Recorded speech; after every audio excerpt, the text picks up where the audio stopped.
ओम नमो भगवते वासुदेवाय। ओम नमो भगवते वासुदेवाय। ओम नमो भगवते ओम नमो भगवते वासुदेवाय। ओम नमो गं करोति भगवते वाचालं पंगुं लंघयते गिरिं यत्कृपातमहं वन्दे श्रीगुरुदीनतारिणं परमानंद माधवं श्रीचैतन्यमीश्वरम्।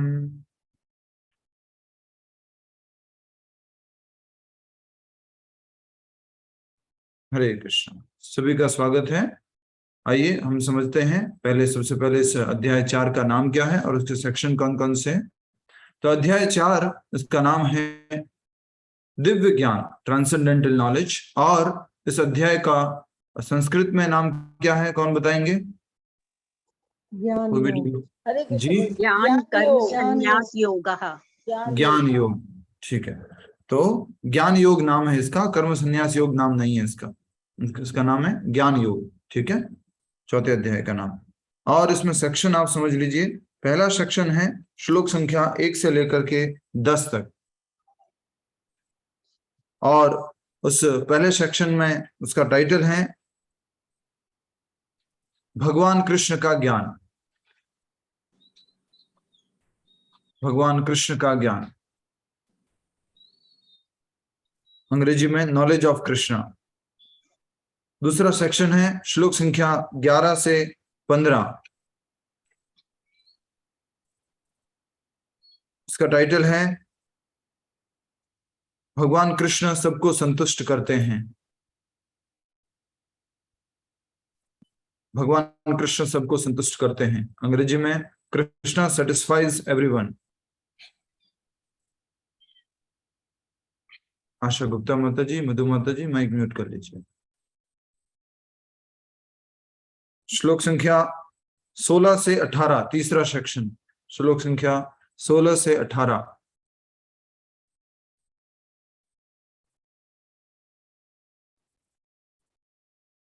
हिंदी में नाम है कर्म का वैश्लेषिक अध्ययन। कर्म का वैश्लेषिक अध्ययन,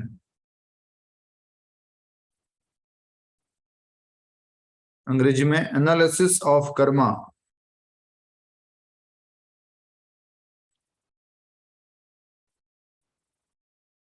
चौथा सेक्शन है श्लोक संख्या 19 से 24।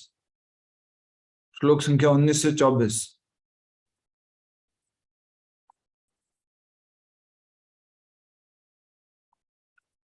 और इसका जो नाम है, टाइटल है कर्मा योगा इन नॉलेज। वो कर्म योगा इन नॉलेज, तो हिंदी में इसका है ज्ञान में कर्म योग।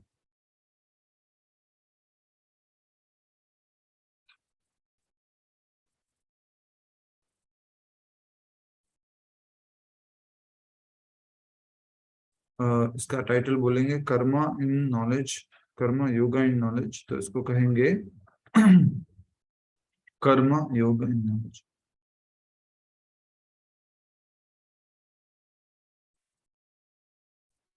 ठीक है, उसको और अच्छे से लिखेंगे हिंदी में। पांचवा सेक्शन है श्लोक संख्या 25 से 33।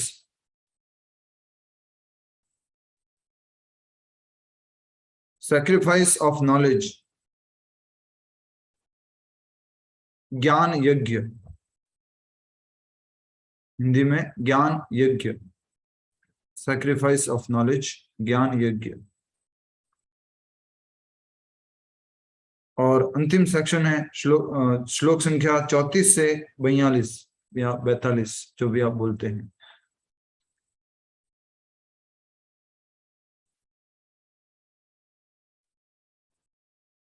गुरु दिव्य ज्ञान देते हैं।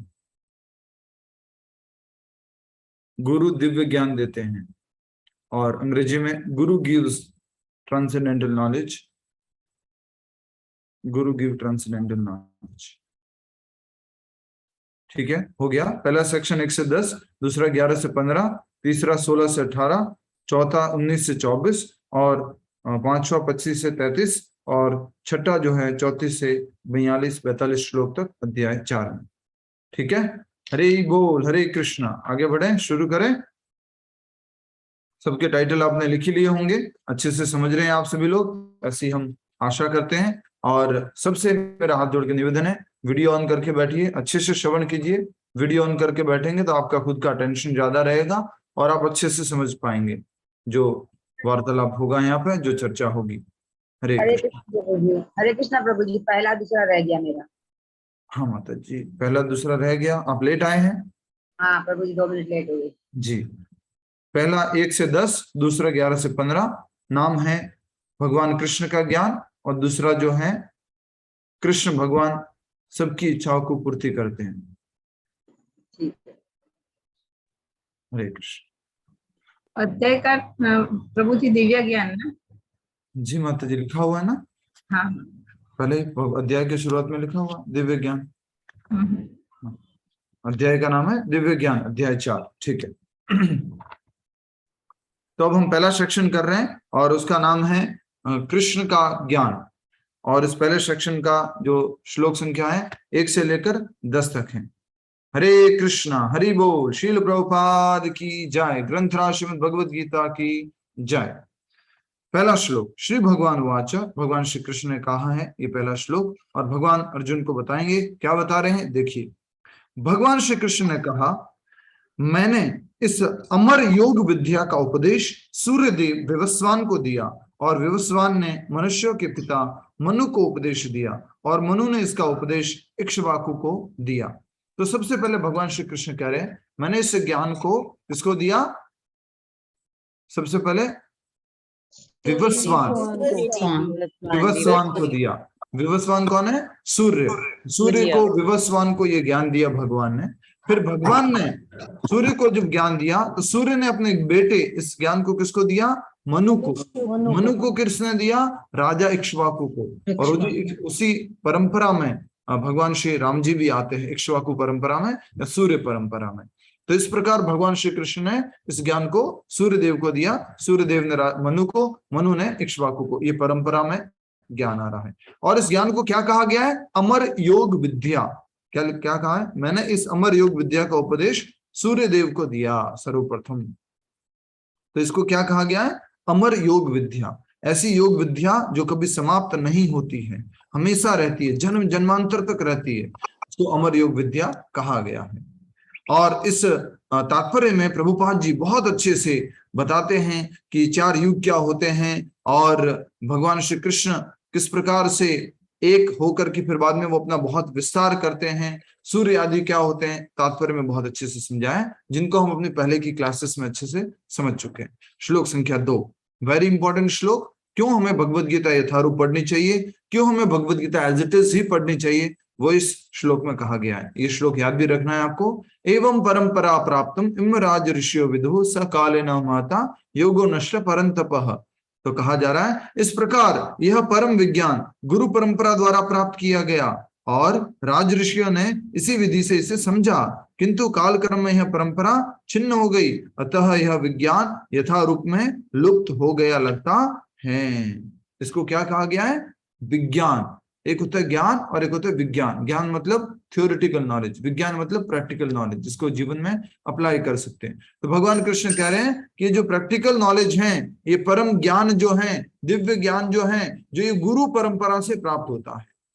और राज ऋषि जो होते हैं, राजा और साथ में ऋषि के गुण होते हैं, ऐसे ऋषिगण, ऐसे राजागण, वो जो है इस ज्ञान को गुरु शिष्य परंपरा में समझते हैं और गुरु शिष्य परंपरा में ही ये आगे सब लोगों तक पहुंचाते हैं। ऐसा ये ज्ञान जो है यहाँ पर बताया गया है। परम कौन सा है? ये परम विज्ञान। अच्छे से समझिए। हरि बोल। अटेंशन इधर दीजिए थोड़ा। आपके मूवमेंट से मैं डिस्टर्ब हो सकता हूँ, आप क्या कर रहे हो उसकी वजह से मैं डिस्टर्ब हो सकता हूँ, आपका ध्यान इधर रहेगा। तो इस प्रकार परम विज्ञान गुरु परंपरा द्वारा प्राप्त किया गया और राज ऋषियों ने इसी विधि से इसे समझा, किंतु काल क्रम में यह परंपरा छिन्न हो गई। समय के साथ में, कालांतर में जब समय बढ़ता गया तो ये परंपरा टूट गई।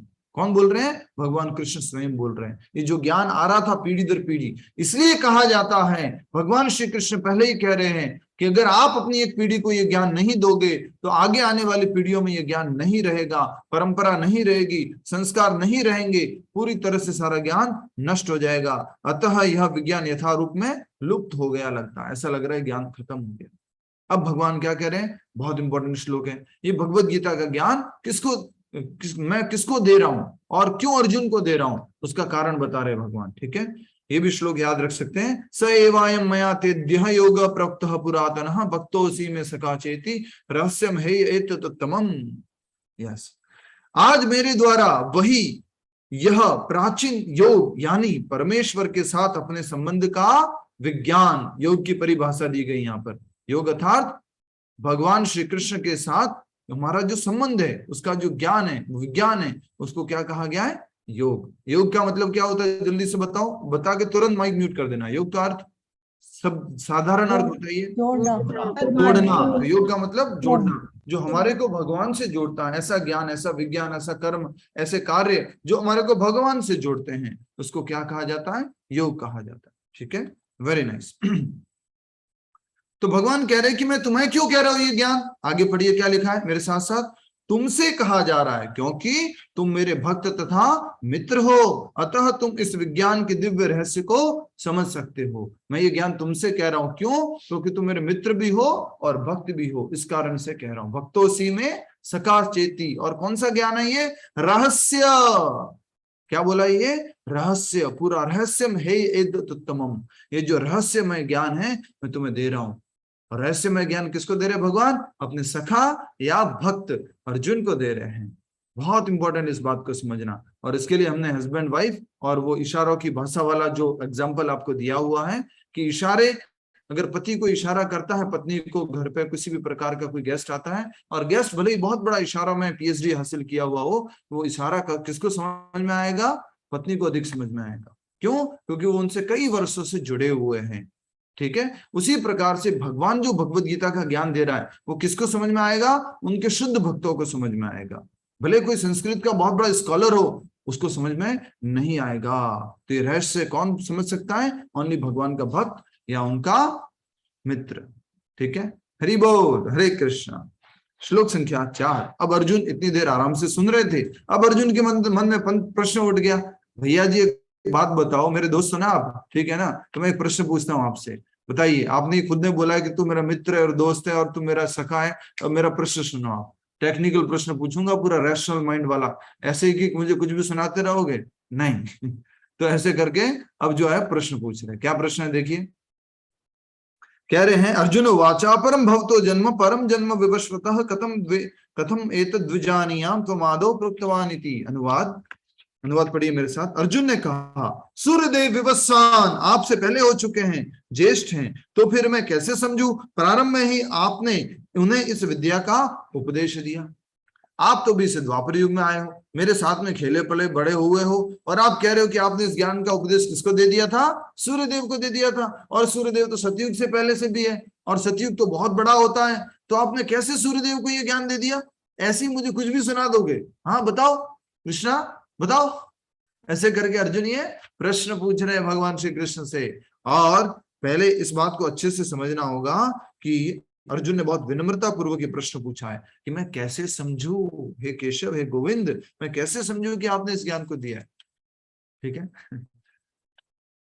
तो भगवान श्री कृष्ण उसका उत्तर देंगे। उससे पहले जल्दी से शॉर्ट में बता देता हूं। कलयुग की उम्र है 4,32,000 वर्ष, द्वापर युग की उम्र है 8,64,000 वर्ष, त्रेता युग की उम्र है 12,96,000 वर्ष, और सतयुग की उम्र है 17,28,000 वर्ष। ठीक है, ये हर एक युग को जब आप डबल करते जाते हैं, हर एक युग में कलयुग की उम्र जोड़ते जाते हैं, तो आपको एक एक युग की उम्र आती है। तो अर्जुन का प्रश्न है कि सूर्यदेव को कैसे ज्ञान दे दिया आपने। तो भगवान उत्तर दे रहे हैं, श्री भगवान वाचा बहुनी में व्यतीतानि जन्मानि तव च अर्जुन तान्यहं वेद सर्वाणि न त्वं वेत्तस परन्तप। हे परंतप, हे शत्रु के हंता, बहुत अच्छा प्रश्न पूछा आपने, लेकिन उत्तर भी सुन लो। अब उत्तर क्या है, श्री भगवान ने कहा, तुम्हारे तथा मेरे अनेकानेक जन्म हो चुके हैं, मुझे तो उन सबका स्मरण है, किंतु हे परंतप तुम्हें उनका स्मरण नहीं रह सकता। मेरे और तुम्हारे बहुत सारे जन्म हुए, मैं बहुत बार प्रकट हुआ, तुम भी प्रकट हुए बहुत बार, लेकिन फर्क किस चीज का है? मुझे सबका स्मरण है और तुझे सबका स्मरण नहीं है। ये जीव और भगवान में फर्क होता है। जीव भी शाश्वत है, भगवान भी शाश्वत है। जीव भी सच्चिदानंद होता है, भगवान भी सच्चिदानंद होते हैं। लेकिन जो भौतिक शरीर में जब जीव आ जाता है, आत्मा आ जाती है, तो वो कैसा हो जाता है? फॉरगेटफुलनेस में आ जाता है, भूल जाता है सब कुछ, उसको स्मरण शक्ति नहीं रहती, वो सच्चिदानंद नहीं रहता है। तो इस प्रकार से भगवान श्री कृष्ण जब सूर्यदेव को जब ज्ञान दे रहे थे ना, तब भी अर्जुन थे, लेकिन अर्जुन को याद नहीं है, क्योंकि वो जीव है और भगवान परम भगवान है, उनको याद रहता है। ठीक है, नेक्स्ट श्लोक संख्या, उत्तर समझ में आ ही गया होगा आपको। श्लोक संख्या 6 वेरी इंपॉर्टेंट। यद्यपि मैं अजन्मा तथा अविनाशी हूं, भगवान क्या कह रहे हैं? मैं अजन्मा हूं, मेरा कभी जन्म नहीं होता है, मैं अविनाशी हूं। तो भगवान का जन्म नहीं होता तो जन्माष्टमी क्यों मनाते भैया? क्या होता है उसको, क्या बोलते हैं? जन्माष्टमी बोलते हैं प्राकट्योत्सव। भगवान प्रकट होते हैं और अप्रकट होते हैं, प्रकट होते हैं और अप्रकट होते हैं। और लेकिन हम जो है अपने कर्मों के अनुसार एक शरीर धारण करते हैं और दूसरा शरीर मतलब धारण करते हैं, ऐसे करके शरीर बदलते रहते हैं। तो यहाँ कहा जा रहा है, यद्यपि मैं अजन्मा तथा विनाशी हूं और यद्यपि मैं समस्त जीवों का स्वामी हूं, सब जीवों का मैं स्वामी हूं, तो भी प्रत्येक युग में मैं अपने आदि दिव्य रूप में प्रकट होता हूं। मैं मेरे ओरिजिनल आदि दिव्य रूप में प्रकट होता हूं। जल्दी से अंतर समझ जाइए हमारे और भगवान के शरीर में, हमारे रूप में और भगवान के रूप में। भगवान का रूप कैसा है? अजन्मा, अविनाशी, और भगवान समस्त जीवों के स्वामी है, हम स्वामी नहीं है, जीवदास है। दूसरा, भगवान प्रत्येक युग में प्रकट होते हैं, पर किस रूप में प्रकट होते हैं? अपने आदि दिव्य रूप में प्रकट होते हैं। और हम किस रूप में प्रकट होते हैं? फटेले टूटेले शरीर में प्रकट होते हैं और जन्म लेते हैं, क्योंकि अपने कर्मों के अनुसार, कभी अंधा, कभी बहरा, कभी काला, कभी गोरा, कभी मछली, कभी बंदर, कभी हाथी, कभी घोड़ा, कभी भालू, कभी चींटी। इस रूप में अलग अलग शरीरों में हम जन्म प्रकट होते, शरीर लेते हैं हम। क्यों? अपने कर्मों के अनुसार। भगवान अपनी इच्छा से अपने ओरिजिनल आदि अविनाशी शरीर में। तो जब भगवान इस गोलोक वृंदावन से इस धरती पर आए थे, भू वृंदावन पर आए थे, तो भगवान का जो शरीर था वो दिव्य था, वो भौतिक नहीं था। भगवान के शरीर में और हमारे शरीर में समानता नहीं थी जब भगवान यहाँ पर आए थे। दिखता ऐसा था हमारे जैसा, लेकिन भगवान का शरीर भौतिक नहीं है। भगवान के शरीर और आत्मा में कोई अंतर नहीं है, हमारे शरीर और आत्मा में अंतर है। ठीक है, नेक्स्ट श्लोक संख्या 7, जो आपको याद ही है और बचपन से बोलते हुआ है। श्लोक संख्या 7 और 8 एक साथ करते हैं, सभी लोग बोल सकते हैं। यदा यदा हि धर्मस्य ग्लानिर्भवति भारत अभ्युत्थानम धर्मस्य तदात्मानं सृजाम्यहम् परित्राणाय साधूनां विनाशाय च दुष्कृतिनां धर्म संस्थापनार्थाय संभवामि युगे युगे। ये आप सुनते हुए आए हैं। तो देखिए अनुवाद क्या है इन दोनों श्लोकों का, मेरे साथ साथ देखिए। अनुवाद। हे भरतवंशी, जब भी और जहां भी धर्म का पतन होता है और अधर्म की प्रधानता होने लगती है, तब तब मैं अवतार लेता हूं, तब तब मैं प्रकट होता हूं। जब भी धर्म का क्या होगा? हानि, ग्लानि, और अधर्म बढ़ेगा, तो भगवान प्रकट होते हैं। ठीक है, तो स्वयं भगवान आते हैं अलग अलग रूपों में। नेक्स्ट, क्यों आते हैं? अगले में कारण दिखा हुआ है। श्लोक संख्या 8 अनुवाद।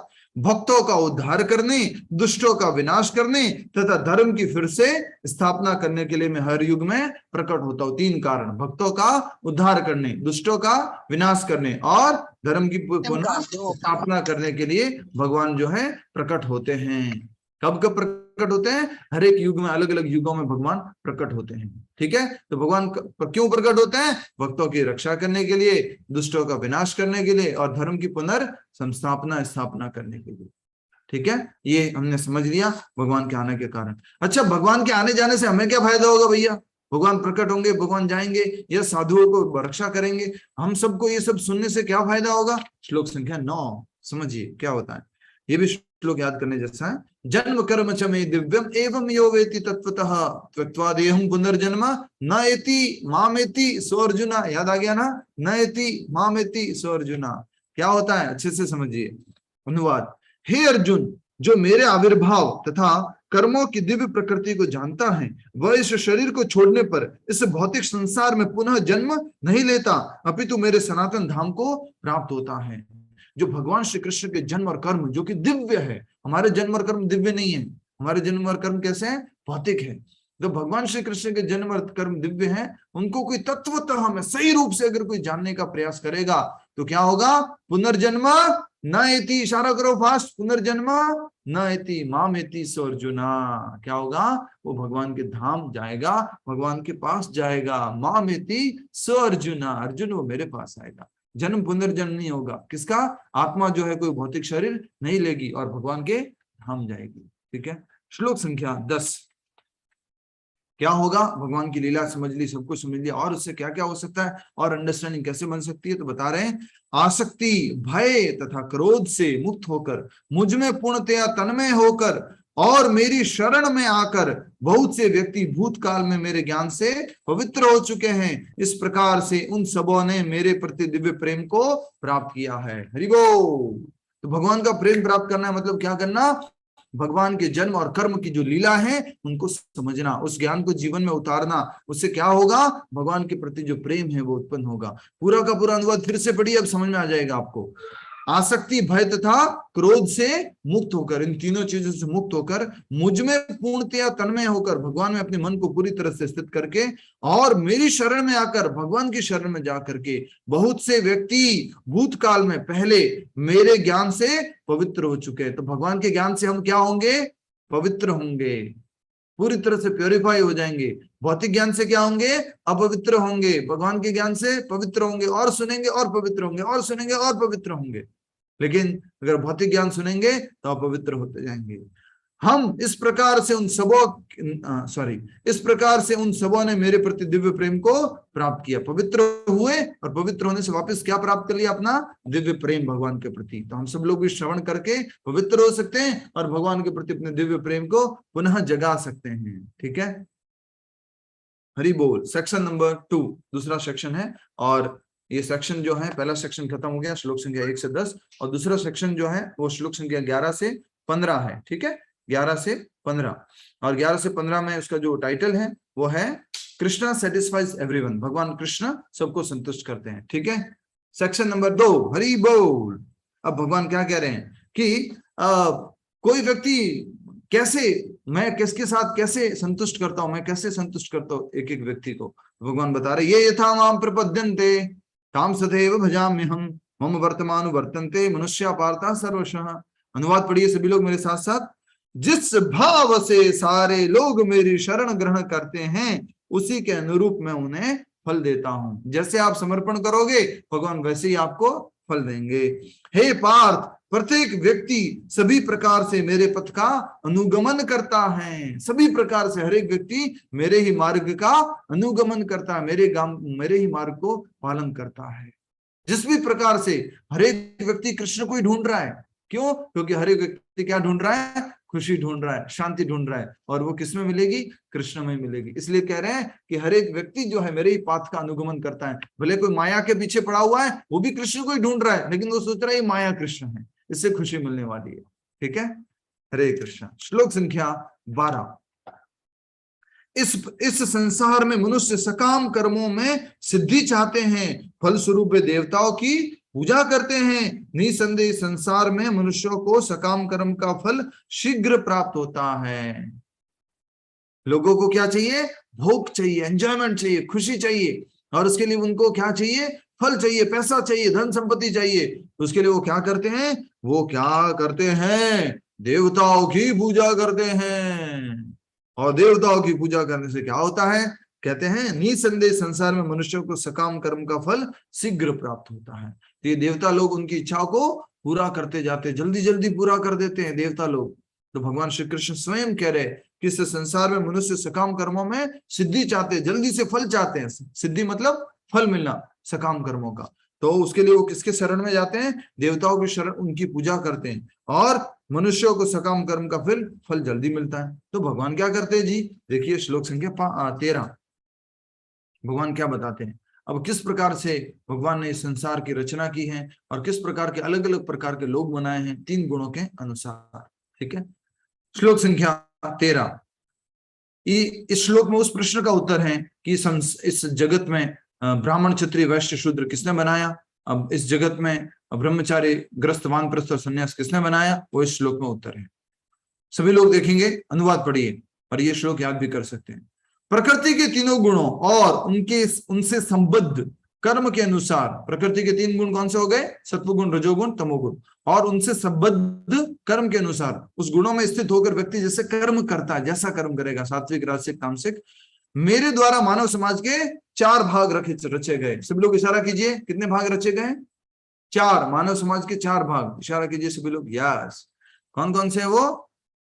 ब्राह्मण, ब्रह्मचारी, गृहस्थ ब्राह्मण, और क्षत्रिय, सन्यासी। ब्राह्मण, क्षत्रिय, ब्राह्मण, वैश्य और क्षत्रिय, शूद्र। वैश्य, शूद्र।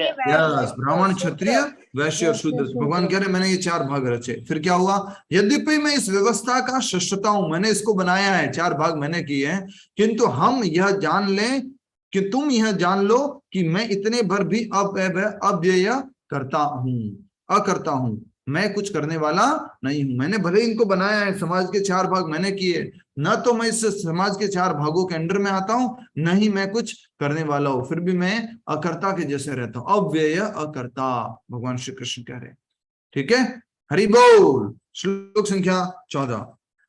मुझ पर किसी कर्म का प्रभाव नहीं पड़ता। भगवान ने क्या बोला था? मैं क्या हूं? अव्यय अकर्ता, मैं कुछ नहीं करता हूं। करता मेरा प्रकृति है, मेरी संसार, मेरा जगत, मेरे जो लोग है वो काम करते हैं। भगवान कह रहे हैं मुझ पर किसी कर्म का प्रभाव नहीं पड़ता, न ही मैं कर्म फल की कामना करता हूं। मुझे कोई कर्म फल की इच्छा नहीं है कि मैंने ये सृष्टि बनाई है तो मुझे ऐसा फल मिलना चाहिए, नहीं। भगवान किसी कर्म फल की इच्छा नहीं करते। तो मेरे संबंध में इस सत्य को जो मेरे संबंध में इस सत्य को जानता है वह भी कर्मों के फल के पास में नहीं बनता। कौन से सत्य को जानता है पूनम गर्ग माता जी? जो इस सत्य को जानता है। कौन से सत्य को जानता है? जल्दी बताइए। जो इस उसमें कि भगवान किसी भी कर्म फल की कामना नहीं करते हैं। जो मेरे संबंध में सत्य को जानता है वह भी किसी कर्म के फलों के पास में नहीं बंधेगा।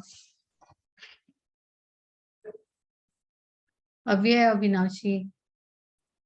सिंपल, पहली लाइन छोड़ दी। भगवान को कोई कर्म करने की आवश्यकता नहीं है। ठीक है। दूसरा, भगवान के ऊपर किसी भी कर्म का प्रभाव नहीं पड़ता है। तीसरा, भगवान किसी फल की इच्छा नहीं करते हैं। और जो इस सत्य को जान ले कि भगवान परम है, इन सब कर्मों के प्रभाव से दिव्य हैं, तो वो भी इस कर्मों के बंधन में नहीं फंसेगा, वो भी इन सारी समस्याओं में नहीं फंसेगा। ठीक है। श्लोक संख्या पहुंच गए हैं हम 15, जो कि हमारा सेकंड सेक्शन का लास्ट श्लोक है।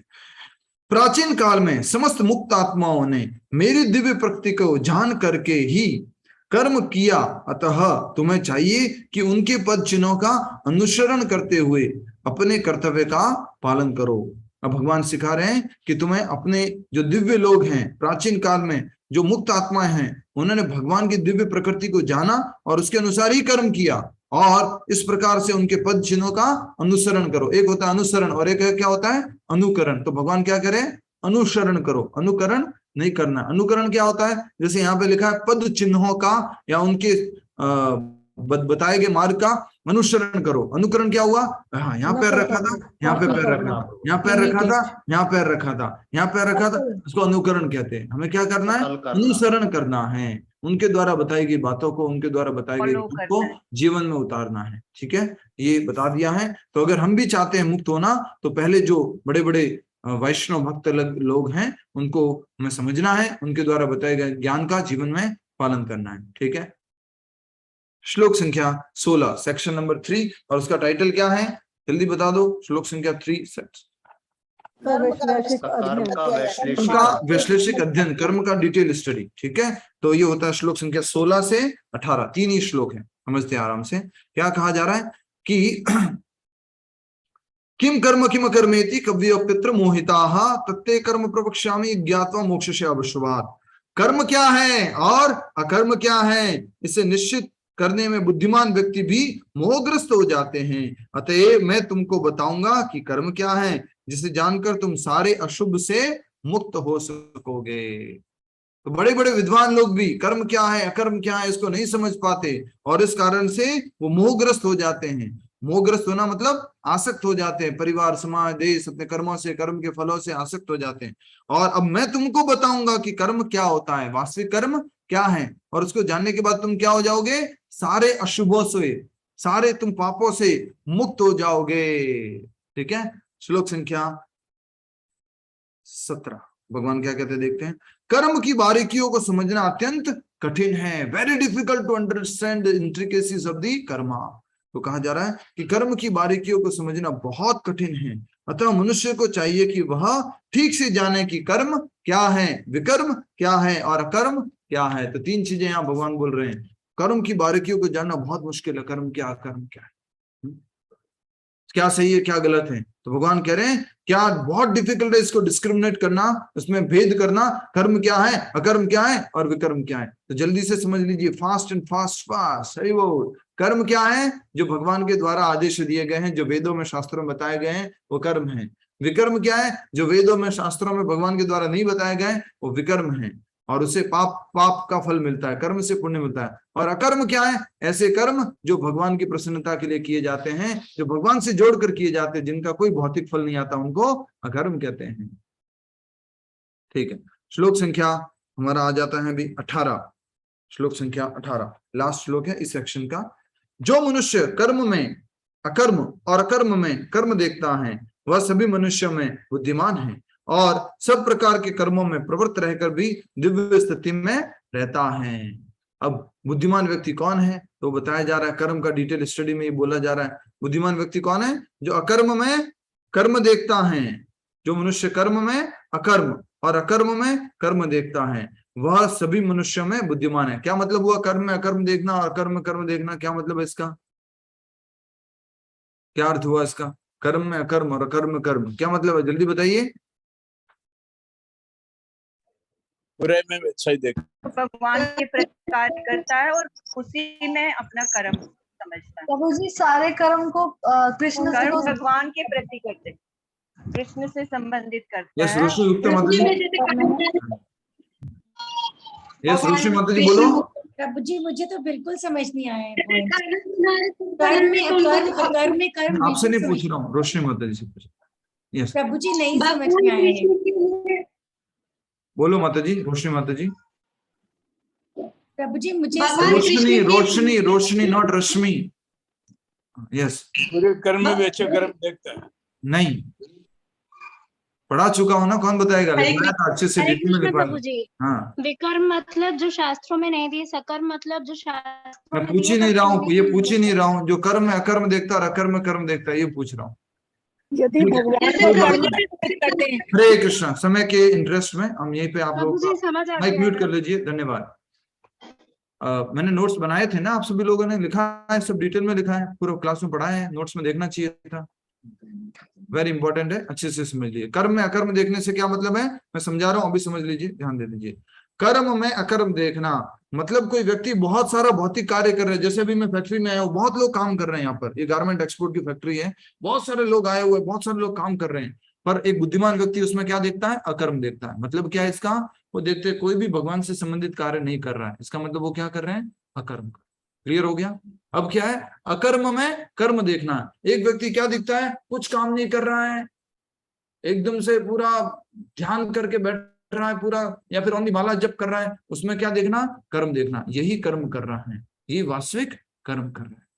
दिख रहा है बाहर से कि वो कुछ काम नहीं कर रहा, लेकिन वास्तव में कर्म कौन कर रहा है, जो भगवान के साथ जुड़ करके कोई भी कार्य कर रहा है, वो कर्म। क्लियर हो गया। यस कर्म में कर्म और कर्म में कर्म, कर्म में कर्म। क्लियर है ना स्वाति जी, क्लियर है। ओके। जो व्यक्ति बाहर से दिखता है कि बहुत सारा काम कर रहा है, लेकिन अगर भगवान से संबंधित एक भी कार्य नहीं कर रहा है, तो वो कर्म के अंदर अकर्म देखना हुआ। और अकर्म के अंदर कर्म देखना मतलब दिख रहा है बाहर से तो ये हरे कृष्णा वाले कुछ काम करते नहीं है, जब देखो तो हरे कृष्णा, कुछ काम नहीं है इन लोगों के पास, वास्तव में वही काम कर रहे हैं, ये अकर्म के अंदर कर्म देख। ठीक है, तो ये सेक्शन हमारा पूरा होता है। सेक्शन नंबर 3 पूरा हुआ हमारा। सेक्शन नंबर 4 श्लोक संख्या 19 से 24, श्लोक संख्या 19 से 24, और सेक्शन का नाम क्या है, श्लोक संख्या 19 से 24, कर्मा योगा इन नॉलेज, कर्म योगा इन नॉलेज, ज्ञान में योग, ज्ञान में योग। ठीक है, इसको अच्छे से समझेंगे। श्लोक संख्या 19 से 24, ओनली 5 श्लोक है। जिस व्यक्ति का प्रत्येक प्रयास उद्यम इंद्रिय तृप्ति की कामना से रहित होता है, उसे पूर्ण ज्ञानी समझना चाहिए। ऐसा व्यक्ति जो हर एक कार्य कैसे करता है, भगवान की संतुष्टि के लिए करता है, हर एक कार्य में भगवान को जोड़कर करता है, उस कार्य को क्या समझना चाहिए, इंद्रिय तृप्ति से कामना से रहित। मेरे लिए कुछ नहीं चाहता, मैं निष्काम, मेरे लिए कुछ कामना नहीं है। ऐसे व्यक्ति को क्या बोलना है? पूर्ण ज्ञानी।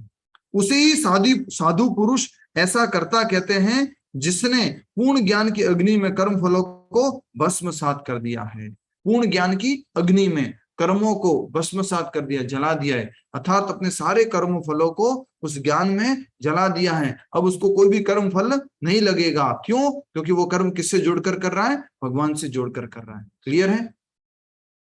सैक्रिफाइसिंग द कर्म फला इन दी ट्रांसेंडेंटल नॉलेज, ये हम अच्छे से समझ चुके हैं। वैसे थोड़ा टेक्निकल मैटर है, फिर भी मैं सरल भाषा में बोल देता हूँ वापस से, समय को थोड़ा जल्दी करते हुए। जिस व्यक्ति का प्रत्येक प्रयास, कोई भी कार्य, सब्जी बनाना, रोटी बनाना, सब्जी बनाना, मतलब बाजार जाना, कुछ कपड़े बनाना, कुछ भी कार्य है, इंद्रिय तृप्ति की कामना से रहित, कि मुझे नहीं चाहिए, मुझे भोग करना है, उस कामना नहीं है, ऐसी कामना नहीं है, तो उसे पूर्ण ज्ञानी समझा जाता है। वही बहुत इंटेलिजेंट पर्सन है, वही ज्ञानी है। उसे ही साधु पुरुष ऐसा करता बताते हैं। साधु पुरुष कहते हैं उस व्यक्ति को, क्या कहते हैं? जिसने पूर्ण ज्ञान की अग्नि में, वास्तविक ज्ञान जो है वो उसको समझ में आ गया कि भक्ति करनी है, नाम जप करना है, कीर्तन करना है, उसमें अपने कर्म फलों को भस्मसात कर दिया है। तो दिव्य ज्ञान में स्थित होने के कारण उसके सारे पुराने कर्म के फल नष्ट हो चुके हैं। ठीक है, नेक्स्ट श्लोक संख्या 20। अपने कर्म फलों की सारी आसक्ति को त्याग कर सदैव संतुष्ट तथा स्वतंत्र रहकर वह सभी प्रकार के कार्यों में व्यस्त रहकर भी कोई सकाम कर्म नहीं करता। कितनी अच्छी लाइन लिखी है, देखो हम लोगों को कैसे काम करना चाहिए, जो हमने तीसरे अध्याय में पढ़ा था उसी तरह से यहाँ पर भी लिखा हुआ है। क्या कहा जा रहा है? कि अपने कर्म फलों की सारी आसक्ति को त्याग कर, बहुत काम करते हैं, उसके फल के प्रति आसक्त रहते हैं, तो उस आसक्ति को त्याग देना है, पहला।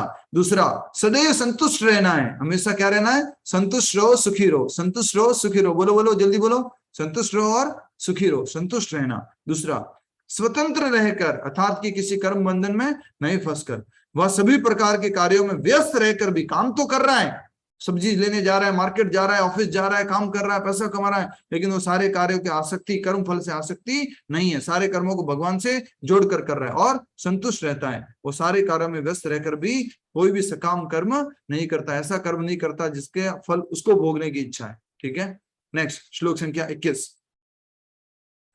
ऐसा ज्ञानी पुरुष पूर्ण रूप से संयमित मन तथा बुद्धि से कार्य करता है, अपनी संपत्ति के सारे स्वामित्व को त्याग देता है और केवल शरीर निर्वाह के लिए कर्म करता है। इस तरह कार्य करता हुआ वह पाप रूपी फलों के से प्रभावित नहीं होता। बहुत इंपॉर्टेंट लाइन लिखी है, प्रैक्टिकल लाइफ में फॉलो करने वाली। पहला क्या कहा जा रहा है? ऐसा ज्ञानी पुरुष पूर्ण रूप से संयमित मन तथा बुद्धि से कार्य करता है, उसकी मन और बुद्धि संयमित होती है और सारे कार्य किसके लिए करता है? भगवान के लिए कार्य करता है और खुद की इच्छा के लिए कार्य नहीं करता है। अपनी संपत्ति के सारे स्वामित्व को त्याग देता है कि मैं मालिक हूं, मैं मास्टर हूं, मैं कंट्रोलर हूं, मैं सारी संपत्ति का ओनर हूं, इस भाव को वो त्याग देता है और केवल शरीर निर्वाह के लिए कर्म करता है। ओनली एंड ओनली फॉर शरीर और आत्मा को साथ में रखने के लिए वो कर्म करता है, शरीर निर्वाह के लिए कर्म करता है। इस तरह कार्य करता हुआ वह पाप रूपी फलों से प्रभावित नहीं होता। वो जो पाप रूपी फल हैं, अगर इस प्रकार से शरीर निर्वाह के लिए वो कार्य करेगा, आत्मज्ञान में स्थित होकर के कार्य करेगा, तो उसको किसी भी प्रकार का कोई फल नहीं प्राप्त होगा, कोई पाप नहीं लगेगा। इस प्रकार से भगवान श्री कृष्ण यहाँ पर बता रहे हैं। समझ में आ गया आपको? बहुत इंपॉर्टेंट बताया है कि कार्य कैसे करना है। पहला कि मन और बुद्धि को संयमित करके, दूसरा संपूर्ण संपत्ति के स्वामित्व को त्याग कर, तीसरा शरीर निर्वाह करने के लिए कार्य करना है। Just for keeping this body and mind together और दिस सोल टुगेदर, उसको कार्य करना है। इस तरह कार्य करता हुआ वह पाप रूपी फलों से प्रभावित नहीं होगा, किसी भी प्रकार का पाप उसको नहीं लगेगा। श्लोक संख्या 22। जो स्वतः होने वाले लाभ से संतुष्ट रहता है, जो द्वंद्व से मुक्त है और ईर्ष्या नहीं करता तथा सफलता और असफलता दोनों में स्थिर रहता है, वह कर्म करता हुआ भी कभी बंधता नहीं है। तो भगवान बता रहे हैं कि हम जो भी कार्य करते हैं, हर एक कार्य में बंधन लगा हुआ है। Every action has equal and opposite reaction, हर एक कार्य में बांधेगा। तो भगवान बता रहे कैसे कर्म बंधन से मुक्त हो सकते हैं। तो भगवान कह रहे हैं कि जो स्वतः होने वाले लाभ से संतुष्ट रहता है, जो पिछले श्लोक में बोल दिया गया था, क्या बोला था? वो संतुष्ट रहता है, सदैव संतुष्ट रहता है, और वो जो है सारे कर्म फलों की आसक्ति को त्याग देता है, स्वामित्व को त्याग देता है, और जो द्वंद्व से मुक्त है, ड्युअलिटी से मुक्त है, ये अच्छा है, ये बुरा है, ये अच्छा है, ये लाभ है, ये हानि है, ये मान है, ये अपमान है, इससे मुक्त होता है। और ईर्ष्या नहीं करता, एनवियस नहीं है, वो सफलता असफलता दोनों में स्थिर रहता है, वह कर्म करता हुआ कभी भी बंधता नहीं है। आइए अब श्लोक संख्या 23 अध्याय 4 का हम कर रहे हैं। ये श्लोक संख्या 23।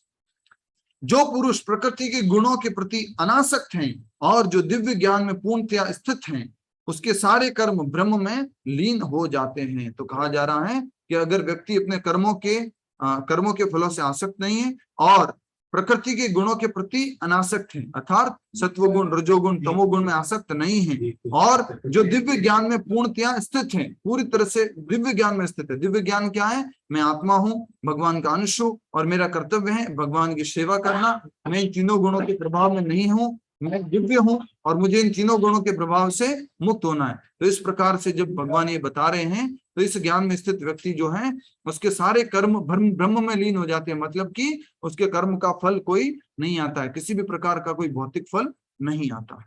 श्लोक संख्या 24। ये लास्ट श्लोक है, सेक्शन नंबर हमारे 4 का ये लास्ट श्लोक है। बहुत इंपॉर्टेंट श्लोक है और आप पहले भी सुने होंगे।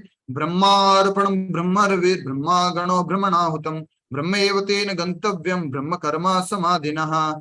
जो व्यक्ति कृष्ण भावनामृत में पूर्णतया लीन रहता है, उसे अपने आध्यात्मिक कर्मों के योगदान के कारण अवश्य ही भगवत धाम की प्राप्ति होती है, क्योंकि उसमें हवन आध्यात्मिक होता है और हवि भी आध्यात्मिक होती है।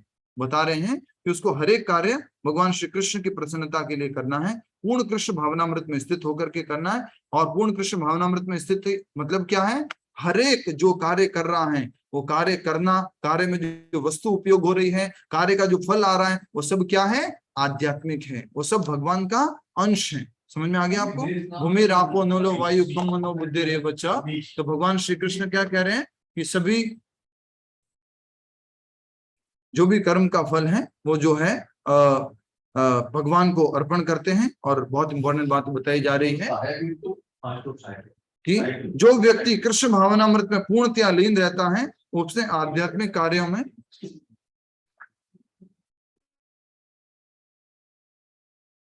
रिज्यूम कर लेते हैं। जो व्यक्ति कृष्ण भावनामृत में पूर्णतया लीन रहता है, उसे अपने आध्यात्मिक कर्मों के योगदान के कारण अवश्य ही भगवत धाम की प्राप्ति होती है, क्योंकि उसमें हवन आध्यात्मिक होता है और हवि भी आध्यात्मिक होता है। तो हर एक कार्य आध्यात्मिक होने के कारण उसको ज्ञान है।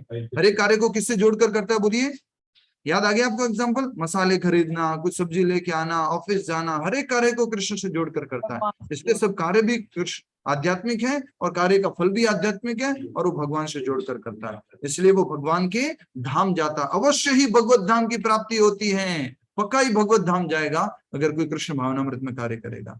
नेक्स्ट श्लोक संख्या हमारा शुरू हो गया है 25, और यहाँ से हमारा जो है नया सेक्शन शुरू होता है, श्लोक संख्या 25 से 33। ठीक है, और सेक्शन का नाम है सैक्रिफाइस ऑफ नॉलेज, ज्ञान यज्ञ, सैक्रिफाइस ऑफ नॉलेज, ज्ञान यज्ञ।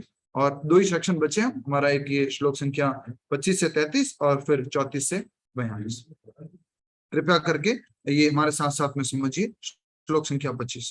कुछ योगी विभिन्न प्रकार के यज्ञों द्वारा देवताओं की भली भांति पूजा करते हैं और कुछ पर ब्रह्म रूपी अग्नि में आहुति डालते हैं। कुछ लोग क्या करते हैं? देवी देवताओं की पूजा करते हैं, उनको जो समर्पण करते हैं। लेकिन कुछ लोग क्या करते हैं?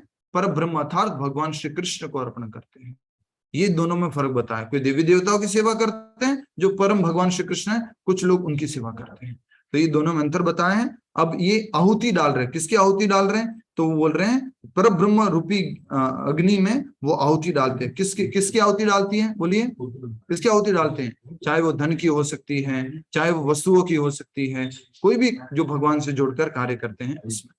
इसको हम डिटेल में पहले के अध्यायों में समझ चुके, जब हम डिटेल स्टडी कर रहे थे। थोड़ा सा आपको लग रहा होगा आहुति देना वगैरह क्या है, इसलिए इसका नाम है ज्ञान यज्ञ। ठीक है, नेक्स्ट। इनमें से कुछ विशुद्ध ब्रह्मचारी श्रवण आदि क्रियाओं तथा इंद्रियों को मन की नियंत्रण रूपी अग्नि में स्वाहा कर देते हैं। दूसरे लोग नियमित ग्रस्त इंद्रिय विषयों को इंद्रियों के अग्नि में स्वाहा कर देते हैं। तो अब यहाँ पर बताया जा रहा है कि ब्रह्मचारी किसका त्याग करते हैं और ग्रस्त लोग किसका त्याग करते हैं। ठीक है, ब्रह्मचारी क्या आहुति देते हैं और गृहस्थ क्या आहुति देते हैं उसके बारे में कहा जा रहा है। तो ब्रह्मचारी किसकी आहुति देते हैं बोलिए? श्रवण आदि क्रियाओं की। वो श्रवण करता रहता है, श्रवणम श्रवणम, भगवान कृष्ण के बारे में श्रवण करता रहता है। और इंद्रियों को मन की नियंत्रण रूपी अग्नि में स्वाहा कर देता है। स्वाति जी बताइए इसका मतलब क्या है? इंद्रियों को मंद रूपी मन की नियंत्रण रूपी अग्नि में स्वाहा कर देता है। जल्दी से, फास्ट। मतलब प्रभु जी कंट्रोल करता है यस, मन को ताकतवर बना करके वो इंद्रियों को कंट्रोल करता है। कौन? ब्रह्मचारी। तो ब्रह्मचारी को क्या करना है? अपने मन की सहायता से इंद्रियों को कंट्रोल करना है। और किस में लगना है? कंट्रोल करने के बाद श्रवण आदि क्रियाओं में लगना है। ये ब्रह्मचारी का काम है, ये इसका कर्तव्य है। गृहस्थ का क्या कर्तव्य है और उसको समझिए। तो कहा जा रहा है दूसरे लोग नियमित गृहस्थ इंद्रिय विषयों को इंद्रियों की अग्नि में स्वाहा कर देते हैं। इंद्रिय विषयों को इंद्रियों की अग्नि में स्वाहा कर देते, अर्थात कि वो भी इंद्रिय निग्रह करते हैं, पर उनको इंद्रिय भोग अलाउड है। उनको इंद्रिय और इंद्रिय विषय को करना अलाउड है, लेकिन उनको क्या करना है? रेगुलेशन करना है, उनको नियंत्रित करना है, उसको शास्त्र के अनुसार करना है। ये यहाँ पर कहा जा रहा है। ठीक है, श्लोक संख्या 26 हो गया। अब हमारा श्लोक संख्या 27। दूसरे ब्रह्मचारी और ग्रस्त हो गए। अब कौन है? दूसरे, जो मन तथा इंद्रियों को वश में करके आत्म साक्षात्कार करना चाहते हैं, संपूर्ण इंद्रियों तथा प्राणवायु के कार्यों को संयमित मंद रूपी अग्नि में आहुति कर देते हैं। अब किसमें आहुति डालते? क्या आहुति डालते? देखिए, कहा जा रहा है कि जो लोग दूसरे लोग हैं, ब्रह्मचारी गृहस्थ इन सब के अलावा, तो वो लोग क्या करते हैं? मन तथा इंद्रियों को वश में करके आत्म साक्षात्कार करना चाहते हैं, सेल्फ रियलाइजेशन करना चाहते हैं। संपूर्ण इंद्रियों तथा प्राणवायु के कार्यों को, प्राणवायु याद है ना आपको, जो पूरे शरीर को चलाती है, उसको प्राणवायु बोलते हैं। तो संपूर्ण इंद्रियों तथा प्राणवायु के कार्यों को संयमित मंद रूपी अग्नि में स्वाहा कर देते, अग्नि में आहुति डाल देते हैं। अर्थात कि मन के अंडर में वो अपनी इंद्रियों को और अपनी प्राणवायु के कार्यों को कंट्रोल में कर लेते हैं। हमने प्राणवायु के बारे में समझा था। हर समय अपनी प्राणवायु को हम खाने में लगा देते हैं, खाने के डाइजेशन में लगा देते हैं। जब हम फास्टिंग वगैरह करते हैं तो यही प्राणवायु क्या करने लग जाती है? हीलिंग करने लग जाती है। ठीक है, श्लोक संख्या 28। कठोर व्रत अंगीकार करके कुछ लोग अपनी संपत्ति का त्याग करते हैं, कुछ कठिन तपस्या कठिन तपस्या द्वारा, कुछ अष्टांग योग पद्धति के अभ्यास द्वारा तथा दिव्य ज्ञान में उन्नति करने के लिए वेदों के अध्ययन द्वारा प्रबुद्ध बनते हैं। यहाँ पर अब अलग अलग योग के बारे में बताया गया। कौन कौन सा? देखिए, सबसे पहला कौन सा है? संपत्ति का त्याग करके, तो कौन सा हो गया? ये कर्म योग। दूसरा, कठिन तपस्या करके, तो ये कौन सा हो गया? अष्टांग योग। और अष्टांग योग और जो सांख्य योग, अष्टांग योग के बारे में बताया गया। तप योग, इसको तप योग बोला जाए, दूसरा वाला तपस्या करके। कुछ अष्टांग योग पद्धति के अभ्यास द्वारा और दिव्य ज्ञान में उन्नति के लिए दिव्य वेदों का अध्ययन करते हैं। लास्ट वाला कौन सा हो गया? ज्ञान योग। उसमें क्या करते हैं? वो अध्ययन करते हैं, वेदों का अध्ययन करते हैं। ये तो क्या हो गया? ज्ञान योग हो गया। नेक्स्ट, श्लोक संख्या 29। श्लोक संख्या 29 में क्या बताते हैं? देखिए, अन्य लोग भी हैं जो समाधि में रहने के लिए श्वास को रोकते हैं, प्राणायाम में अपान और प्राण में वे अपने अपान में प्राण को और प्राण में अपान को रोकने का अभ्यास करते हैं और अंत में प्राण अपान को रोककर समाधि में रहते हैं। अन्य योगी कम भोजन करके प्राण में ही आहुति देते हैं। ये नेक्स्ट लेवल का सेक्रीफाइस बताया है दूसरे तरह के लोगों के लिए। ठीक है, क्या कहा जा रहा है? अन्य लोग भी हैं जो समाधि में रहने के लिए श्वास को रोकते हैं, प्राणायाम करते हैं। तो क्या हुआ? श्वास को रोकना। और अपने प्राण में अपान में प्राण की, अपान मतलब क्या होता है हमने डिटेल में समझ चुके हैं। कौन बताएगा अपान का मतलब क्या होता है? प्राण अपान समझ चुके हैं। प्राण अपान और समोकृत बताइए, प्राण क्या होता है, अपान क्या होता है? श्वास को खींचना, वो क्या है? अपान। ठीक है, तो अपान में प्राण को और प्राण में अपान को रोकने का अभ्यास करता है, हर समय अपनी श्वास को रोकने का अभ्यास करता है और अंत में प्राण अपान को रोक कर, अर्थात कि श्वास लेना और श्वास छोड़ने को रोक करके अन्य योगी कम भोजन करके प्राण की प्राण में आहुति देते हैं। प्राण मतलब क्या है? एनर्जी, शक्ति। उस शक्ति का वो नियंत्रण करते हैं, अपनी इंद्रियों को नियंत्रित करते हैं, वो अपने मन को नियंत्रित करते हैं। इस प्रकार ये योगी इसका मुख्य जो कर्तव्य होता है वो अपनी श्वास को रोकना। ठीक है, श्लोक संख्या 30, श्लोक संख्या 30 देख लीजिए। ये सभी यज्ञ करने वाले यज्ञों का अर्थ जानने के कारण पाप कर्मों से मुक्त हो जाते हैं और यज्ञों के फल रूपी अमृत को चख कर परम दिव्य आकाश की ओर बढ़ते जाते हैं। वेरी वेरी इंपॉर्टेंट बता रहे हैं, ये सभी यज्ञ करने वाले यज्ञ का अर्थ जानने के कारण पाप कर्मों से मुक्त हो जाते हैं। यज्ञ करने के कारण, यज्ञों का अर्थ जानते हैं। यज्ञ करना मतलब क्या बोलिए? सैक्रिफाइस करना, त्याग करना, ज्ञान का। अभी भी हम यज्ञ कर रहे हैं, कौन सा यज्ञ कर रहे हैं बोलिए? अभी हम सब लोग बैठ करके यज्ञ कर रहे हैं, कौन सा यज्ञ? फास्ट, ये श्रवण यज्ञ चल रहा है। और श्रवण यज्ञ, अच्छा भगवद गीता पढ़ रहे हैं, इसको कौन सा यज्ञ बोलेंगे? ज्ञान यज्ञ। तो ज्ञान यज्ञ, श्रवण यज्ञ अभी भी हम कर रहे हैं, जिसमें आप अपना समय दे रहे हो, वो समय दान कर रहे हो सुनने के लिए। श्रवण यज्ञ, आप श्रवण कर रहे हो और साथ ही साथ में आप क्या कर रहे हो? और अध्ययन कर रहे हो, तो ये स्वाध्याय यज्ञ। इसी प्रकार से इसको यज्ञ कहा जाता है। तो अलग अलग यज्ञों का ज्ञान होने के कारण व्यक्ति जो पाप कर्मों से मुक्त हो जाता है और यज्ञों के फल रूपी अमृत को चखकर वो दिव्य आकाश की ओर आगे बढ़ता है, मतलब कि वो मोक्ष की तरफ आगे बढ़ता है। इस संसार में ज्ञान प्राप्त करने से क्या होगा? जल्दी से हरि बोल फास्ट एक फॉर्मूला समझ लीजिए। By knowledge you can destroy all ignorance.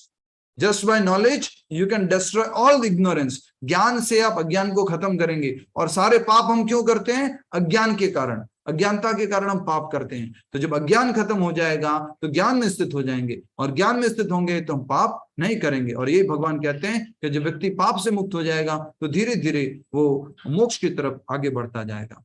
अब आता है हमारा श्लोक संख्या 31।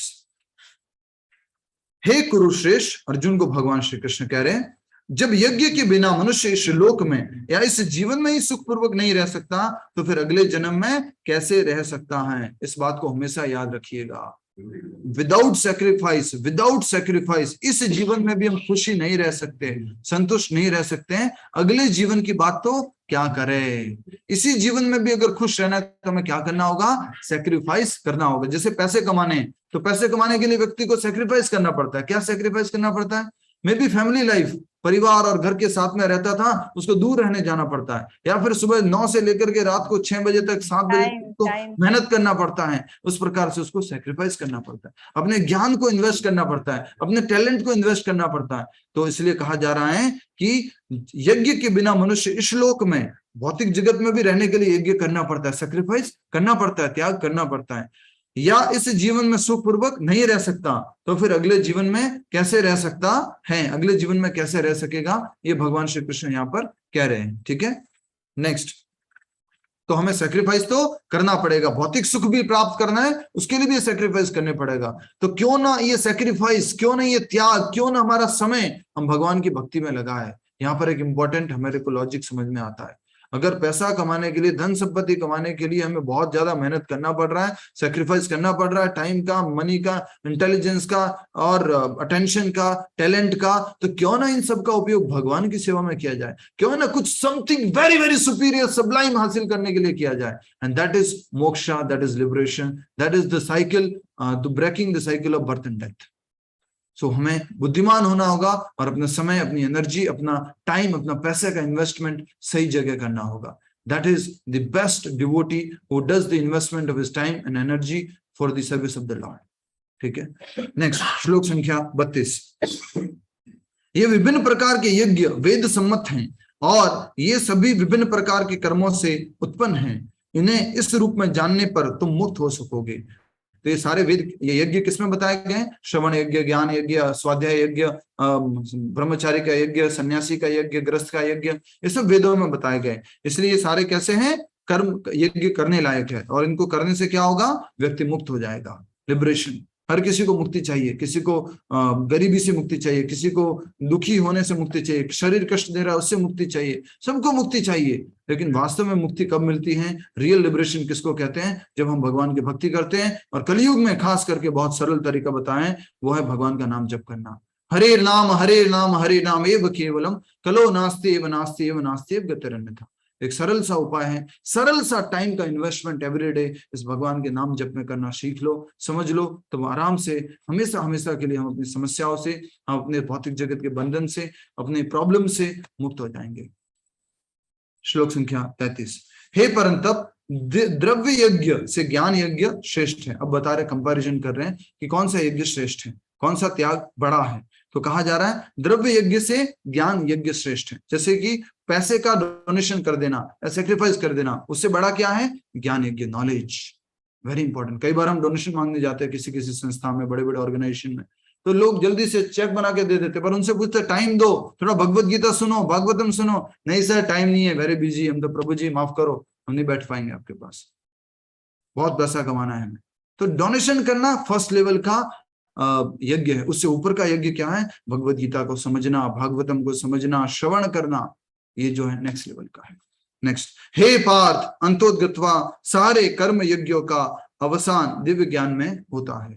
सारे जितने भी यज्ञ करेंगे, जितने भी ज्ञान यज्ञ, जितना भी कर्म यज्ञ करेंगे, कर्मों के माध्यम से जो भी त्याग करेंगे, उसका एंड किस में होता है? ज्ञान यज्ञ में, दिव्य ज्ञान में स्थित हो जाकर व्यक्ति फिर भगवान की भक्ति करता है। इस प्रकार से श्लोक संख्या 33 तक हमारे सेक्शन नंबर 5 पूरा हुआ। फाइनल सेक्शन है श्लोक संख्या 34 से 42। Very very important, very very very important. उसका टाइटल क्या है, जल्दी बताओ।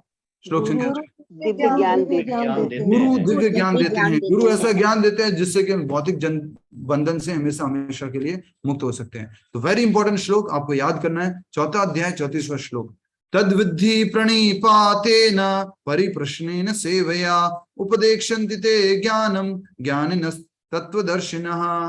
अनुवाद, तुम गुरु के पास जाकर सत्य को जानने का प्रयास करो। इवन भगवान कृष्ण कह रहे हैं अर्जुन को, तुम गुरु के पास जाओ और उनसे सत्य को जानने का प्रयास करो।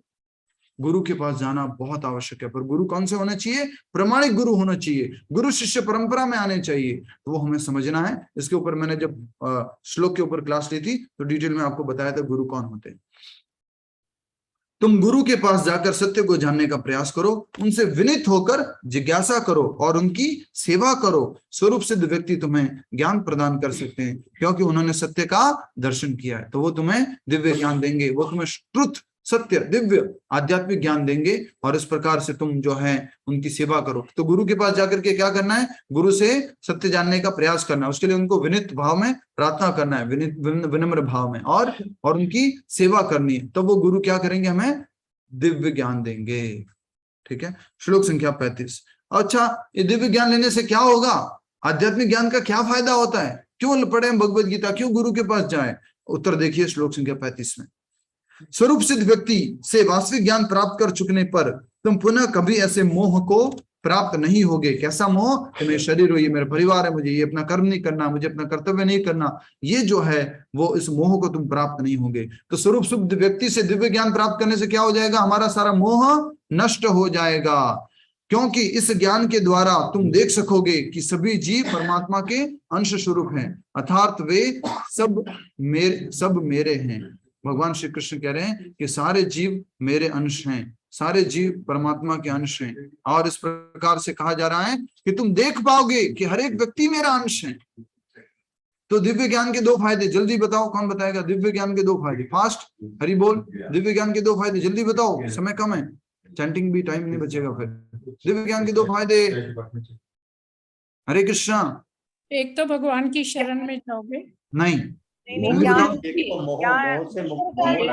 मुक्ति हो जाएगी, पहला। और दूसरा, हम हर एक जीव को भगवान के अंश रूप में देख पाएंगे। म्यूट कर लीजिए, थैंक यू। हर एक जीव को भगवान के अंश रूप में देख पाएंगे। हम किसी को भौतिक शरीर से, भौतिक भेदभाव से नहीं देखेंगे, फिर भगवान के अंश रूप में देखेंगे, सबको समान दृष्टि से देखेंगे। और दूसरा दिव्य ज्ञान का क्या फायदा है? वो है कि हमारा मोह नष्ट हो जाएगा, नष्ट मोह नष्ट हो जाएगा। ठीक है, तो दिव्य ज्ञान चाहिए कि नहीं चाहिए ना? दिव्य ज्ञान से हमारा मोह नष्ट हो जाएगा। नेक्स्ट श्लोक संख्या। और दिव्य ज्ञान चाहिए तो फिर क्या करना पड़ेगा? प्रभुपाद जी से प्रार्थना करनी पड़ेगी, प्रभुपाद जी से सेवा करनी पड़ेगी, प्रभुपाद जी से दिव्य ज्ञान लेना पड़ेगा। Very very important. श्लोक संख्या 36। 6 और श्लोक बचे, 7 दे दीजिए, अच्छे से कर लेते। यस, श्लोक संख्या 36। यदि तुम्हें समस्त पापियों में भी सर्वाधिक पापी समझा जाए तो भी तुम दिव्य ज्ञान रूपी नाव में स्थित होकर दुख सागर को पार करने में समर्थ हो सकोगे। इस संसार को दुख का सागर बताया है, भव सागर बताया है। अगर इसको पार करना है, दुखों का सागर है, तो क्या करना होगा हमें? अगर हमें बहुत बड़े से बड़े भी पापी है, अंदर हमने बहुत बड़े से बड़े पाप भी कर दिए हैं, तो कहा जा रहा है कि दिव्य ज्ञान की नाव में स्थित होकर के हम इस भव सागर से पार हो सकते हैं। क्योंकि पापी कभी भी संसार से पार नहीं हो पाएगा, इसी संसार में भटकता रहेगा, कभी कुत्ते की योनि में, कभी गधे की योनि में, कभी बिल्ली की योनि में, हर एक योनि में वो पापी भटकता रहेगा। लेकिन जब वो दिव्य ज्ञान में स्थित हो जाएगा, अगर बड़ा से बड़ा पापी भी है, Sinner of the Sinners, great Sinner, तो भी वो इस भव सागर से पार हो सकता है। क्योंकि हम सब लोग अपने आप को क्या देखते हैं, जब भी ऐसा प्रवचन होता है तो हमारे को तुरंत आंखें खुलती है और सब सारे पाप याद आते हैं, मैं तो सबसे बड़ा पापी हूँ, राइट। तो यहाँ पर बताया गया हमारे लिए भगवान कृष्ण होप दे रहे, होपलेसनेस नहीं, होप भगवान दे रहे, होप यस, वो पापी से बड़ा पापी भी, वो भी मुक्त हो सकता है, इस दुख सागर को पार कर सकता है। Very important. श्लोक संख्या 37। जैसे प्रज्वलित अग्नि ईंधन को भस्म कर देती है, उसी तरह हे अर्जुन, ज्ञान रूपी अग्नि भौतिक कर्मों के समस्त फलों को जला के राख कर देती है, जला डालती है। अग्नि क्या कर देती है? ईंधन को भस्म कर देती है। जैसे कि अग्नि जल रही है तो उसमें ईंधन क्या है? लकड़ी है, लकड़ी को भस्म करके राख बना देगी। उसी प्रकार से ज्ञान रूपी अग्नि भौतिक कर्मों के समस्त फलों को राख कर देगी। ज्ञान करके क्या होगा? खाली ज्ञान रख के बैठ जाएंगे क्या? ज्ञान रख के उसका हम पालन करके अभ्यास करेंगे तो हमारे सारे इस जन्म के, पुराने जन्मों के, कई जन्मों के, करोड़ों करोड़ों जन्मों के सारे पाप क्या हो जाएंगे? नष्ट हो जाएंगे। सारे समस्त कर्मों के फलों को वो जला करके राख कर देता है। कौन? दिव्य ज्ञान। तो दिव्य ज्ञान चाहिए कि नहीं? भगवत गीता पढ़ना है कि नहीं? डेली पढ़ना है भगवत गीता, डेली श्रवण करना है, तो हमारे सारे पापों से हमारी मुक्ति हो जाएगी, मोह नष्ट हो जाएगा, हर एक जीव को समान दृष्टि से देख पाएंगे। बहुत ही उत्तम है ये दिव्य ज्ञान, उसी से हमारा ये भौतिक बंधन समाप्त होगा, हमारा ये कर्मों की साइकिल, जन्म मृत्यु की साइकिल समाप्त होगी। ये हमारे ऊपर परम कृपा है भगवान श्री कृष्ण द्वारा और उनके प्रमाणिक गुरु श्रील प्रभुपाद जी द्वारा। श्रील प्रभुपाद की जय। आप सभी की सूचना के लिए क्लास जो है 2:50 पे वीडियो शुरू होता है प्रभुपाद जी की मूवी, और 3:05 तक मूवी चलती है प्रभुपाद जी की, बहुत सुंदर है, उसको जरूर देखिए 2:50 पे जुड़ करके। श्लोक संख्या आगे बढ़िए, श्लोक संख्या 38।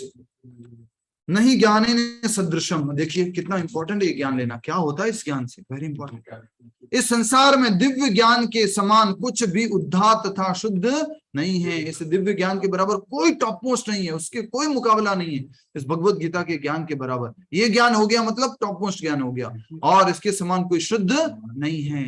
भगवत गीता के ज्ञान से, इस दिव्य ज्ञान से हम शुद्ध हो जाएंगे। ऐसा ज्ञान समस्त योग का परिपक्व फल है। सारा योग अभ्यास कर लेंगे, उसके बाद में आखिरकार किसमें अवसान होता था? पीछे पड़ा था, दिव्य ज्ञान में अवसान होता है। तो इस सारा का सारा योग करने के बाद, कर्म योग, अष्टांग योग, कुछ भी करने के बाद अल्टीमेटली दिव्य ज्ञान में स्थित होना है। और दिव्य ज्ञान मतलब आध्यात्मिक ज्ञान, आध्यात्मिक ज्ञान मतलब तीनों गुणों से परे होने का ज्ञान। और इस ज्ञान को समझने से, तीनों गुणों से परे ज्ञान, इस ज्ञान को समझने से हम उसका अभ्यास करेंगे, और अभ्यास करने से हम क्या होगा? हम जो इस कर्म जन्म मृत्यु के चक्र से मुक्त हो जाएंगे।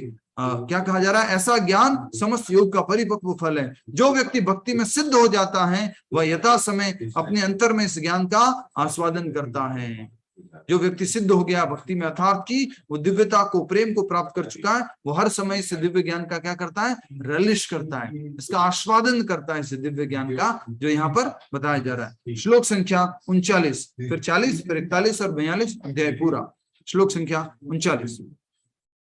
जो श्रद्धालु दिव्य ज्ञान में समर्पित हैं और जिसने इंद्रियों को वश में कर लिया है, वह इस ज्ञान को प्राप्त करने का अधिकारी है, और इसे प्राप्त करने की करते ही वह तुरंत आध्यात्मिक ज्ञान, आध्यात्मिक शांति को प्राप्त होता है। तो इस ज्ञान का अधिकारी कौन है? क्वालिफाइड कौन है? इस ज्ञान को किसे देना चाहिए?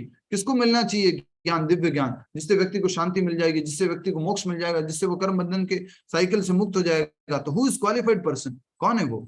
तो जो श्रद्धालु दिव्य ज्ञान में समर्पित हैं और जिसने इंद्रियों को वश में कर लिया है, जो दिव्य ज्ञान समझने के लिए क्या है? डेडिकेटेड है। ऐसे नहीं कि एक दिन क्लास में आता है, दूसरे दिन नहीं आता, फिर छोड़ देता है, ऐसा नहीं। इस ज्ञान को पूरा डेडिकेट होकर के समझने का प्रयास करता है और साथ में उसने अपने इंद्रियों को वश में कर रखा है, ओनली कृष्ण प्रसाद पाता है, हरे कृष्ण महामंत्र का चैंटिंग करता है, भगवान के दर्शन करता है, ऐसा व्यक्ति जो है इस ज्ञान प्राप्त करने का अधिकारी है। और इसे प्राप्त करते ही वह तुरंत आध्यात्मिक शांति को प्राप्त होता है। तो आध्यात्मिक शांति कैसे मिलेगी? हरि बोल फास्ट। आध्यात्मिक शांति कैसे मिलेगी? दिव्य ज्ञान बराबर आध्यात्मिक शांति, दिव्य ज्ञान बराबर आध्यात्मिक शांति। हमेशा हमेशा के लिए हम शांत हो जाएंगे।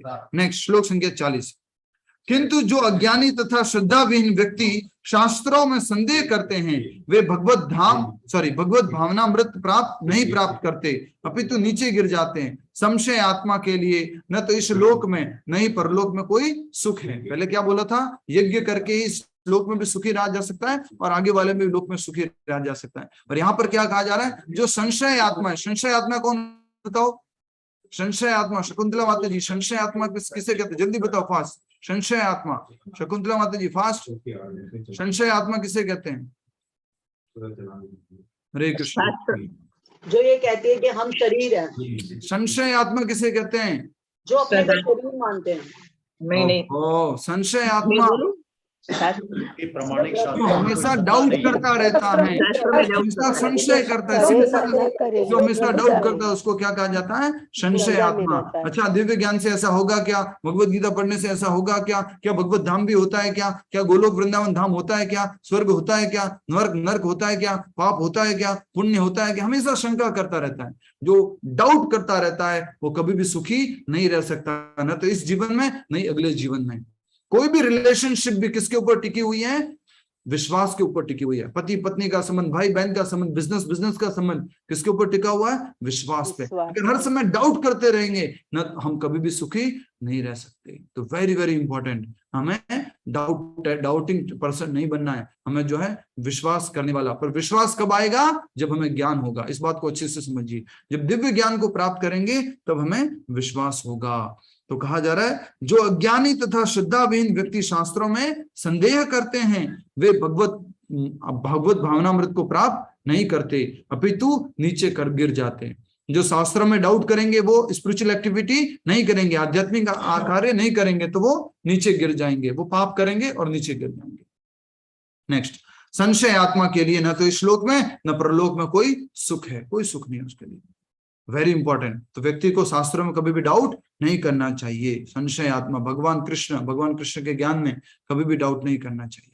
नेक्स्ट श्लोक संख्या 41 then 42 will end here just by 2 shlokas. जो व्यक्ति अपने कर्म फलों का परित्याग करते हुए भक्ति करता है और जिसके संशय दिव्य ज्ञान द्वारा विनष्ट हो चुके होते हैं वही वास्तव में आत्मपरायण है। हे धनंजय, वह कर्मों के बंधन में नहीं बंधता। Very important. क्या होता है दिव्य ज्ञान का फायदा? क्या होता है गुरु की शरण जाने का फायदा? जो व्यक्ति अपने कर्म फलों का परित्याग करते हुए भक्ति करता है, कर्म के फलों को त्याग देता है भगवान की सेवा में और वो भक्ति करता रहता है, चैंटिंग करता है, सेवा करता है। भक्ति करना मतलब क्या? जल्दी से समझिए, भक्ति मतलब क्या? हर एक कार्य को कृष्ण से जोड़कर करना। भक्ति की परिभाषा क्या?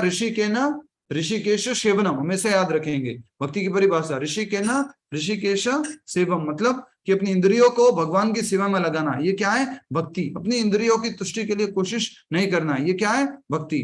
तो कहा जा रहा है जो व्यक्ति अपने कर्म फलों का परित्याग करते हुए भक्ति करता है और जिसके संशय दिव्य ज्ञान द्वारा विनष्ट हो चुके हैं, भक्ति कर रहा है और उसके संशय नष्ट हो चुके हैं, किसके द्वारा? दिव्य ज्ञान के द्वारा, वही वास्तव में आत्मपरायण है, स्वयं में स्थित है, खुद में स्थित है और हमेशा वो प्रसन्न रहता है और कभी भी कर्मों के बंधन में नहीं बंधता। Very important. भगवद गीता के ज्ञान के साथ में कार्य करता है, कर्म के फलों का त्याग कर देता है, सारे उसके संशय नष्ट हो चुके हैं, वो आत्मा में स्थित है और इस प्रकार के बंधन में, कभी भी कर्मों के बंधन में वो नहीं फंसता है। ठीक है, श्लोक संख्या 42 लास्ट एंड फाइनल, फिर हम चैंटिंग करेंगे। कोई एक आध प्रश्न होगा तो लेने की कोशिश करेंगे। अतएव तुम्हारे हृदय में अज्ञान के कारण जो संशय उठे हैं उन्हें ज्ञान रूपी शस्त्र से काट डालो। Very important. तस्मात् ज्ञानम संभूतम ऋतस्थम ज्ञानम सिनात्मनः चित्वेन संशयम योगम आतिष्ठो तिष्ठ भारत। हे भारत, हे अर्जुन, खड़े हो जाओ और युद्ध करो। क्या करो? संशय को नष्ट करो। किसके द्वारा? दिव्य ज्ञान के द्वारा। तो कहा जा रहा है अतएव तुम्हारे हृदय में अज्ञान के कारण संशय उठे। अर्जुन के मन में संशय उठे था कि मैं इनको मारूंगा तो नरक तो जाऊंगा, मुझे पाप लगेगा, मुझे कुल की परंपरा का नष्ट होने का कारण माना जाएगा, मुझे लोग पापी दोषी ठहराएंगे। तो अर्जुन के मन में सारे संशय थे और उस संशय को भगवान श्री कृष्ण कह रहे हैं दिव्य ज्ञान रूपी शस्त्र से इनको काट डालो। तो मैं पहले समझा चुका हूं, दिव्य ज्ञान को कौन देते हैं? भगवान श्री कृष्ण। और दिव्य ज्ञान रूपी शस्त्र को उठाने की ताकत कौन देते हैं? बलराम जी। तो बलराम जी का आविर्भाव गया है जन्मोत्सव। तो बलराम जी से हम प्रार्थना करते हैं, हे बलराम जी, ये भगवत गीता का ज्ञान तुम समझ रहे हैं, सुन रहे हैं, उसको पालन करने की आप शक्ति दीजिए। ऐसा करके अगर हमें ये शक्ति मिल जाएगी तो इस शस्त्र को उठा करके हम क्या करेंगे? सारे अज्ञान को काट देंगे, अर्थात ज्ञान के द्वारा अज्ञान नष्ट हो जाएगा। इसलिए क्या बोलते हैं? ओम अज्ञान तिमिरांधस्य, ज्ञान से जो अज्ञान रूपी अंधकार है उसको नाश कर देंगे। किसे? ज्ञानांजन शलाकया, ज्ञान को प्राप्त करके। जिस तरह अंधेरे में जो है लाइट जला करके प्रकाश हो जाता है, उसी प्रकार के हमारे जीवन में जो है अंधकार को नष्ट करके, अज्ञान को नष्ट करके हम ज्ञान में स्थित हो सकते हैं। और हे भारत, मतलब अर्जुन, हे भारत, तुम योग में समन्वित होकर खड़े हो और युद्ध करो। योग में समन्वित होकर मतलब क्या हुआ? भक्ति से जुड़कर, कृष्ण से जुड़कर, दिव्य ज्ञान में जुड़कर स्थित होकर अब क्या हो जाओ? खड़े हो जाओ। अर्जुन, इतना तुम्हें ज्ञान बता दिया है, अच्छे से सारी बातें तुम्हें समझा दी है, now get up and fight, do your duty. ऐसा करके भगवान श्री कृष्ण यहाँ पर समझा रहे हैं। हम सभी को भी समझना होगा कि हमें अपना कर्म कैसे करना है? कृष्ण से जोड़कर करना है, कृष्ण कर्म करना है। Very very very important teaching इस चौथे अध्याय में भगवान श्री कृष्ण ने बताई है। तो हमें दिव्य ज्ञान लेना है प्रमाणिक गुरु से, उससे हमारा मोह नष्ट हो जाएगा, हर एक को हम समान दृष्टि से देखने लग जाएंगे और कर्म के फल का त्याग करेंगे, कर्म के फल को भोगने की कोशिश नहीं करेंगे। कर्म फल को त्याग करने का मतलब क्या है? भगवान श्री कृष्ण को अर्पण करना। और इस प्रकार से हम जो है दिव्य ज्ञान में स्थित होकर कर्मों के बंधन से मुक्त हो जाएंगे, अंधकार से मुक्त हो जाएंगे, पापों से मुक्त हो जाएंगे और इस प्रकार हम भगवत भक्ति करते हुए भगवान के धाम जाएंगे, श्री गोलोक वृंदावन धाम जाएंगे और हमेशा हमेशा के इस बंधन से मुक्त हो जाएंगे। दिव्य ज्ञान रूपी इस चौथे अध्याय की जय, ग्रंथराज श्रीमद् भगवत गीता की जय। कोई एक आध प्रश्न तो पूछ लो, फिर चंडिक शुरू।